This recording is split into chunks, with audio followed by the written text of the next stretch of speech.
Good morning and welcome to our topic on Criminal Law 1, Articles 27 to 29.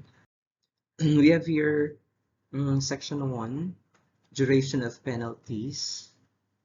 So it covers from Articles 27 to 29. Article 27, Reclusion Perpetua, which provides that any person sentenced to any of the perpetual penalties shall be pardoned after undergoing the penalties of 30 years. So you have to take note of the duration, which is 30 years. Even though we've learned in our previous discussion that even though you are pardoned by the chief executive or the president, it will not exonerate the criminal conviction or criminal judgment promulgated by the court, no? Pwede kang makalabas because you are pardoned, but still you have criminal offense. So meron ka pa ring nakalathala pa rin na you have criminal offenses. You are violating our laws. Now we have here also reclusion temporal. The penalty of reclusion temporal shall be from 12 years and 1 day to 20 years. And you have to take note, even though there is no duration on the reclusion perpetua because this is a life sentence, but still meron pa ring a minimum sa reclusion perpetua, which is 20 years and 1 day to life imprisonment. And later on, we will discuss kung paano, bakit walang duration ang reclusion perpetua. So we have here prison mayor and temporary disqualification. Yan. The duration of the penalties of prison mayor and temporary disqualification shall be from 6 years and 1 day and to 12 years, except when the penalty of disqualification is imposed as an accessory penalty, in which case its duration shall be that of the principal penalty. Okay? So, kung accessory niya is disqualification. Kasi meron tayong mga cases na only prison mayor lang ang penalty. Now, we have here prison correctional, suspension, and destierro. So, we have learned that this in our previous topic, the word destierro. Diba? The duration of the penalties of prison correctional, suspension, and destierro shall be from 6 months and 1 day to 6 years, except when suspension is imposed as an accessory penalty, in which case its duration shall be that of the principal penalty. Okay. We have here arresto mayor. The duration of the penalty of arresto mayor shall be from 1 month and 1 day to 6 months. So you have to take note that in this case, from prison correctional down to arresto minor, you can apply for probation. Basta 6 years ang 6 years and below ang penalty. And then we have here arresto minor, but it depends upon the judge. Gihapon. The duration of the penalty of arresto minor shall be from 1 day to 30 days. Most of the cases of theft, mga mild cases of theft. Bond to keep the peace. The bond to keep the peace shall be required to cover such period of time as the court may determine.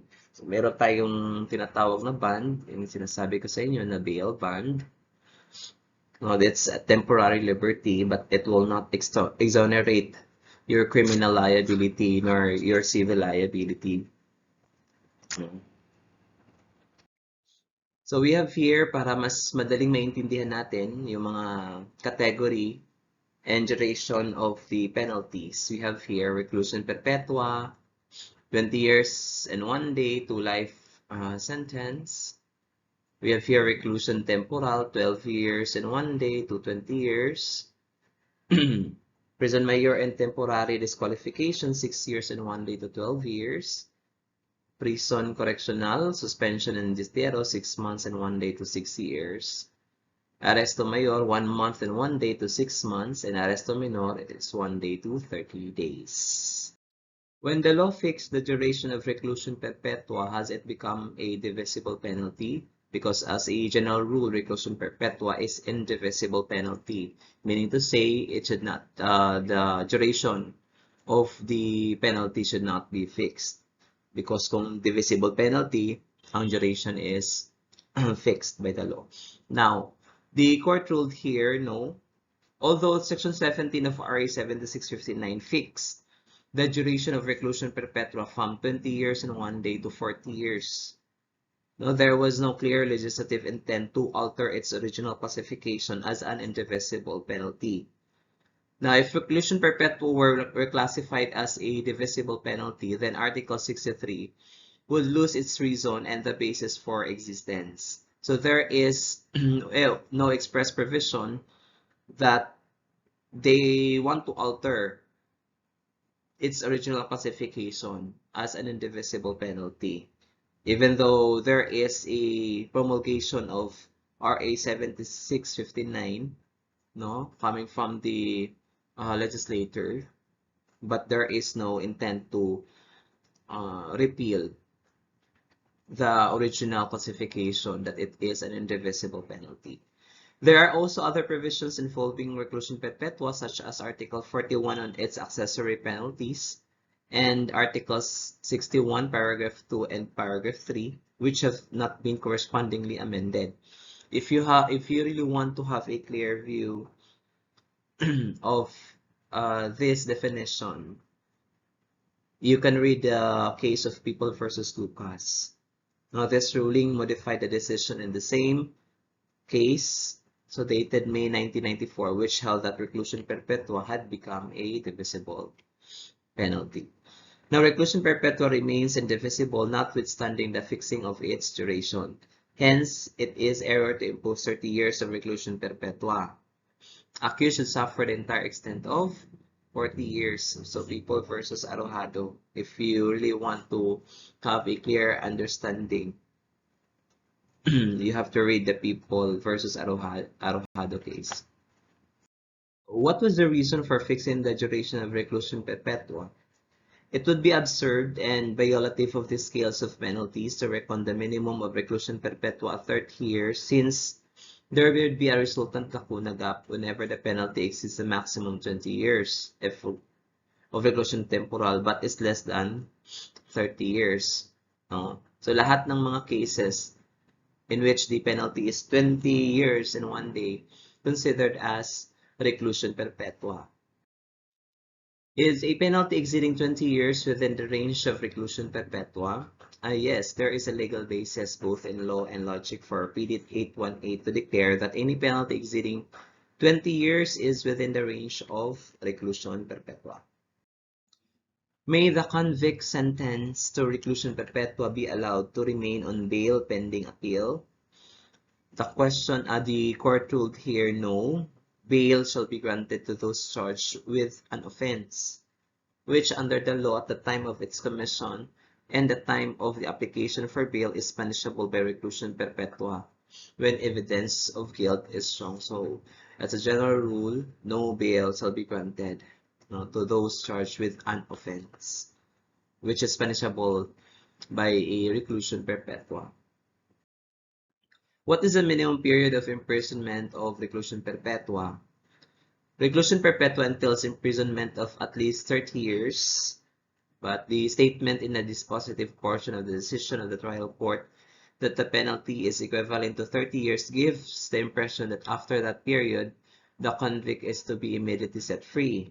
This is not so. So rather, he only becomes eligible for pardon.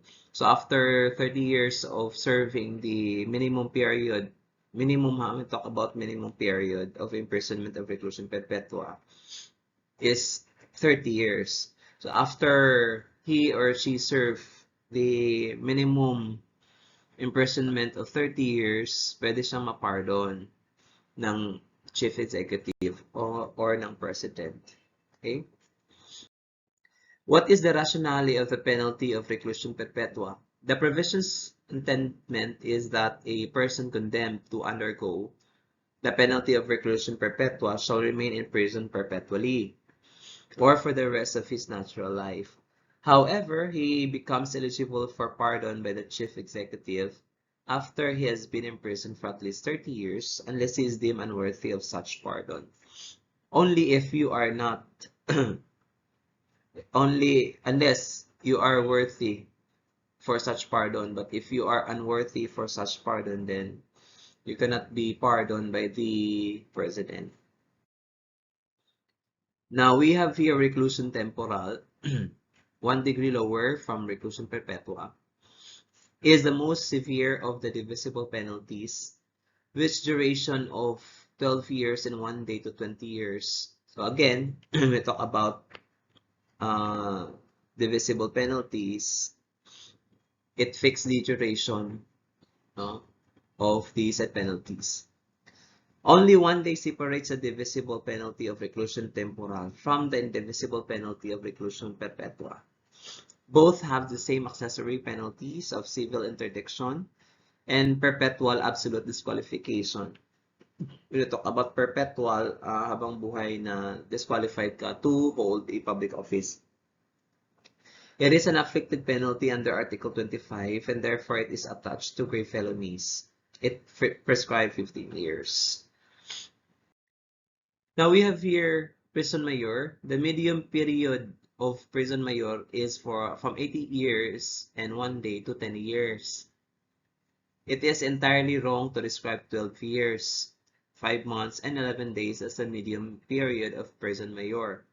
Not only because it already exceeded prison mayor, but also because it is not the medium period of prison mayor. Now, on the future na mga articles that we are going to tackle, nandoon yung mga minimum, or mga maximum period ng different category ng mga penalties na ito. So for now, we are going to deal the basic or the concept of these penalties. May the penalty of reclusion temporal for homicide with no mitigating circumstances be reduced to prison correctional. No, the court ruled here no. That is gross ignorance of the law, since prison correctional is 2 degrees lower than reclusion temporal. The duration of prison correctional is from 6 months and 1 day and to 6 years. The reduced penalty is therefore 2 degrees lower than the prescribed by law for homicide. Since no mitigating circumstances was found in the original decision, nothing could justify the reduction of the penalty to 60 years of prison correctional. Not even the claim of the accused that they did not intend to commit the act of killing and harming the policeman could justify such reduction, even if praeter intentionem were appreciated, and still under the assumption that one single penalty under 249 is permissible, the said mitigating circumstance would be offset by any of the aggravating circumstances pursuant to Article 64, paragraph. When we talk about praeter intentionem, it is defined by the law that having an injurious result that is greater than that intended. So, ibig sabihin, even if that is not your intention, pero mas malala pa ang nangyari, no? So, even if, regardless of that, it could not be mitigating circumstances. Now, what is the duration and prescriptive period of arresto mayor? The duration of arresto mayor is 1 month and 1 day to 6 months. So, lesser penalty lang. It is a correctional penalty and has accessory penalties of suspension of the right to hold office and the right of suffrage during the term of the sentence. For instance, less serious physical injuries carries arresto mayor. The indeterminate sentence law does not apply since the maximum penalty does not exceed 1 year. That penalty prescribes in 5 years. Now, when we talk about prescriptive period, it is a period set by the statute within which a legal action can be brought or a right enforced. So kung ang penalty is less than, and the penalty is arresto mayor sa kanang kaso, and then you did not file a legal action within the prescribed period, which is 5 years, so dili na ka makafile because, again, there is a prescriptive period of filing illegal action of that case punishable with a penalty of arresto mayor. So, wala na kahit chance. So, kung gusto ka nga mudagan ang kaso, so you have to file it within the prescriptive period, which is 5 years. Which between destierro and arresto menor is a more severe penalty? Now, according to the case of Oichin Hua versus Dinglasan, explained that destierro is lighter than arresto mayor. Thusly, destierro is not a higher penalty than arresto mayor, which is imprisonment or complete deprivation of liberty sa arresto mayor. Whereas destierro means banishment or only a prohibition from residing within the radius of 25 kilometers from the actual residence of the accused for a specified length of time. Okay? Article 28, Computation of Penalties. If the offender shall be in prison, the term of the duration of the temporary penalty shall be computed from the day on which the judgment of conviction shall have become final. And if the offender be not in prison, the term of the duration of the penalty consisting of deprivation of liberty shall be computed from the day that the offender is placed at the disposal of the judicial authorities for the enforcement of the penalty. The duration of the other penalty shall be computed only from the day on which the defendant commences to serve his sentence. In computing the duration of penalty, regard should be had of the civil provision on the duration of days, weeks, months, and years. The same rule is followed in the prescription of penalties and of crimes. Hence, 1 month and 1 day means 31 days, not 28 or 29 plus 1 day of February, though incarcerated on that month, or 31 plus 1 day of July, though imprisoned in July. So in the same vein, 6 years and 1 day means 360 days multiplied by 6 plus 1 day. So regarding leap year or years in between, because it is understood that in 1 year there are 360 days. In 1 month there is 30 days. So technically, 30 times 12 equals 360 days. But if it is 6 years, of course, you have to multiply it by 6 plus 1 day. Article 29, period of preventive imprisonment, deducted from the term of imprisonment. Typically, kung halimbawa na prison na siya, wala pa'y promulgation of judgment, o wala pang final judgment, it will be deducted from the term of imprisonment. It provides that to offenders who have undergone preventive imprisonment shall be credited in the service of their sentence consisting of deprivation of liberty with a full time during which they have undergone preventive imprisonment. If the detention prisoner agrees voluntarily in writing to abide by the same disciplinary rules imposed upon convicted prisoners, except in the following cases: when they are recidivists or have been convicted previously twice, talk about recidivists, have been convicted previously twice or more times of any crime.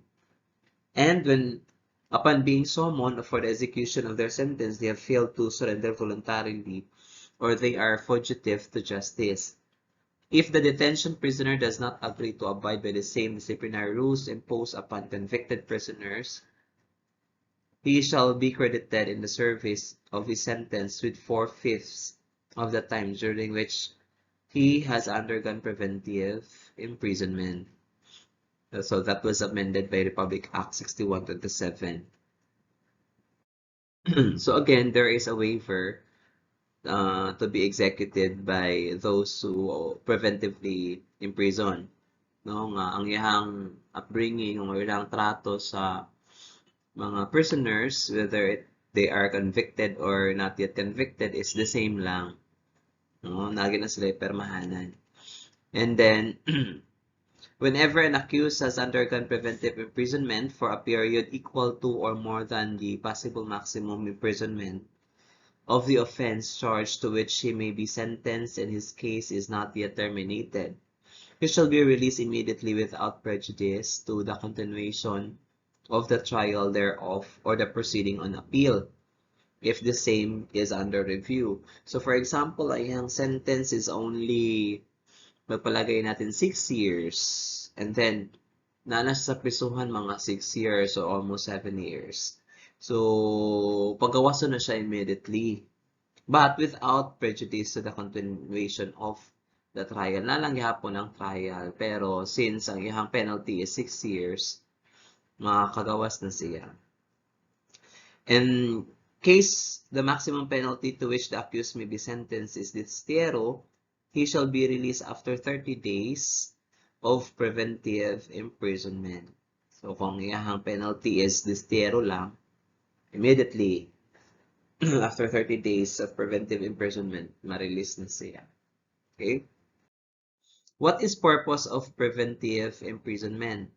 Now, it is to prevent the flight of the accused and his going into hiding. Kay kapoy kay sig pangita, no? Kung masig panginataay og asa to dapit tong accused, o para di na pinangitaay, ikulong lang sa dinha, preventively imprison, para during the trial, dali lang kaayo ang tawagon.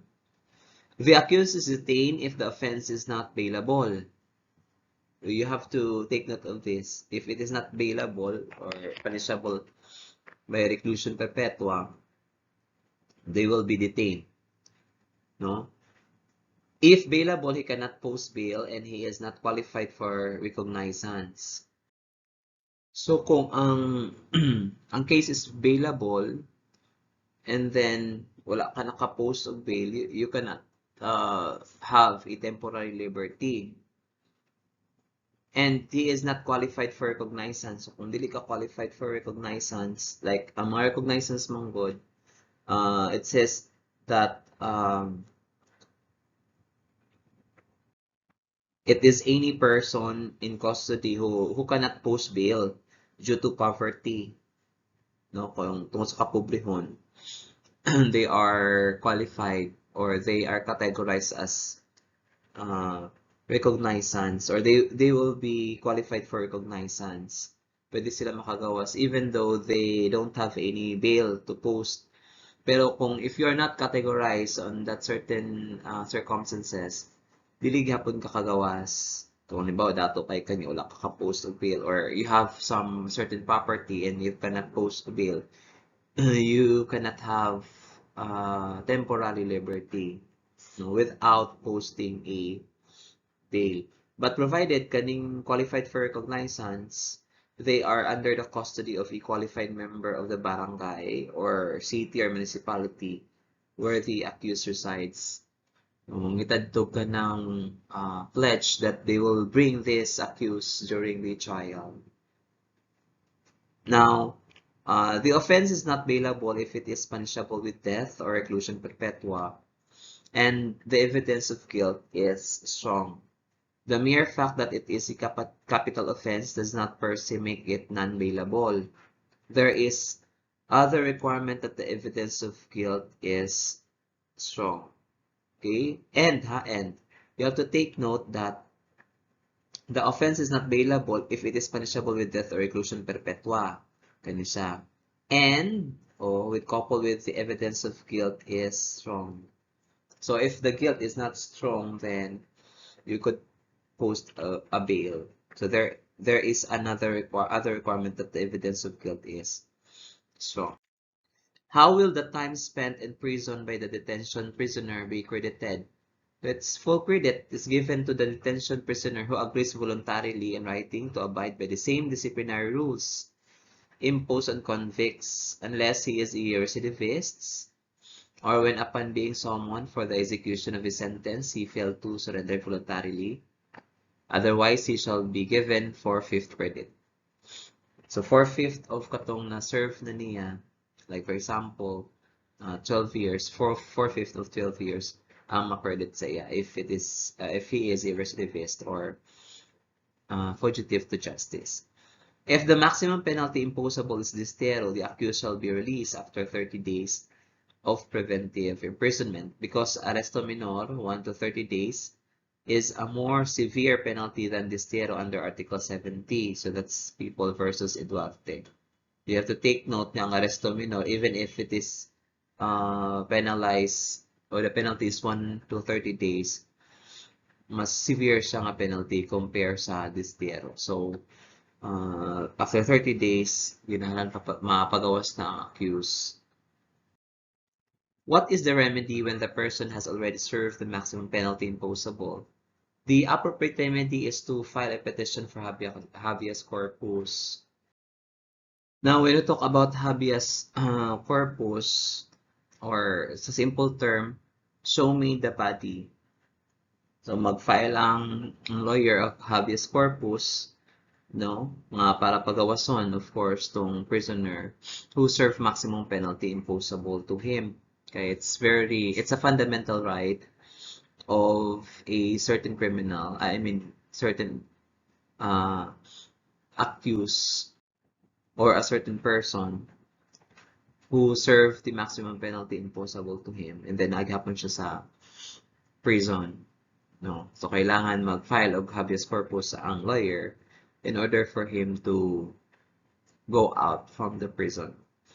In accordance with the resolution in Angeles and Agustin, which held that the rules on habeas corpus should be liberally applied in cases which are sufficient in substance, and the motion can be considered as substantial compliance with the rules on habeas corpus. Having served more than the maximum imposable penalty, the accused should be released.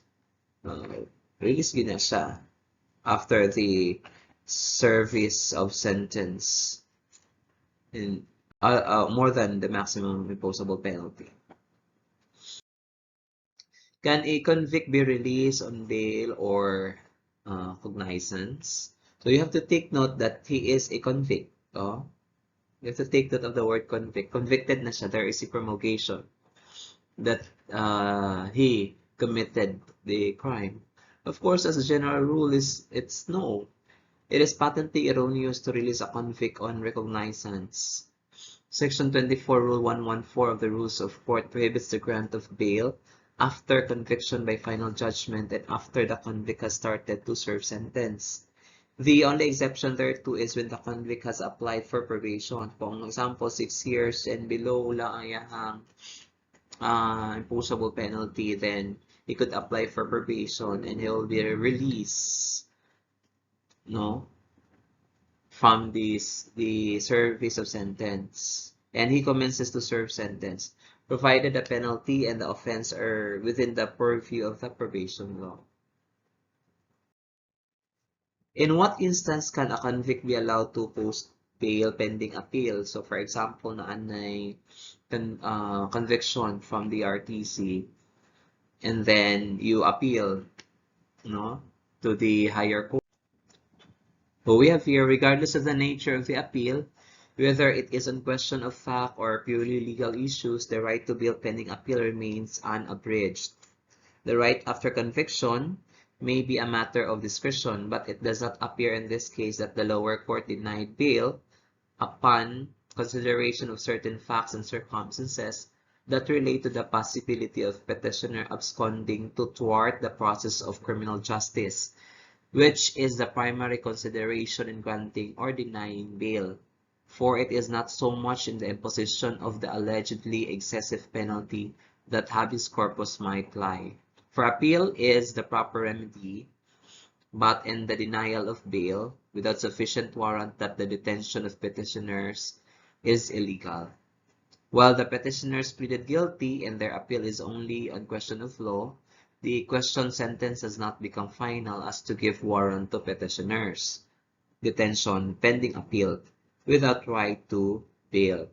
Nor may petitioners be said to have commenced service of a sentence since they have assailed their sentence as illegal.